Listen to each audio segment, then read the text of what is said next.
नेत्या जयश्रीताई पाटील यांचे कट्टर समर्थक माजी उपमहापौर प्रशांत पाटील भाजपचे की राष्ट्रवादीचे? राजकीय वर्तुळात अनेकांच्या भुवया उंचावल्या। सध्या सांगलीत राजकीय वर्तुळात बऱ्याच घडामोडी व उलटापालट घडत असून अनेक जणांचे तळ्यात मळ्यात सुरूच आहे। त्याचबरोबर कुपवाड शहरातील हे राजकारण दिवसेंदिवस अधिकच तापत चाललंय।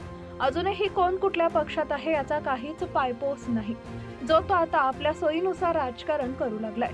कुपवाड शहरातीलही काही राजकीय बिलंदर मंडळी आपलीच डाळ शिजावी म्हणून सर्वतोपरी प्रयत्न करत असल्याचं प्रकर्षानं जाणवत आहे। काँग्रेस पक्षातून नुकत्याच भाजप गोठात सामील झालेल्या ज्येष्ठ नेत्या श्रीमती जयश्रीताई पाटील यांचे कट्टर समर्थक माजी उपमहापौर प्रशांत पाटील हे जरी भाजपचे शिलेदार मानले जात असले तरी ते आता उघडपणे राष्ट्रवादीच्या कार्यक्रमात आणि मंचावर उजळपणे फिरत असल्याचं चित्र पाहावयास मिळत आहे।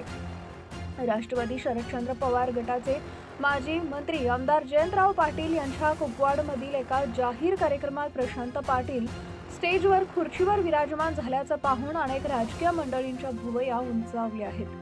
त्यामुळे प्रशांत पाटील यांच्या भूमिकेबद्दल सध्या तरी उलटसुलट चर्चा सुरू झालेली आहे। आगामी महापालिका निवडणुकीच्या पार्श्वभूमीवर सध्या कुपवाड शहरातील राजकीय वातावरण अधिकाधिक तापू लागलं असलं तरी नेत्यांच्या या तळ्यात मिळत असलेल्या हालचालींमुळे नागरिक मात्र पूर्णपणे संभ्रमावस्थेत आहे, हे मात्र निश्चित।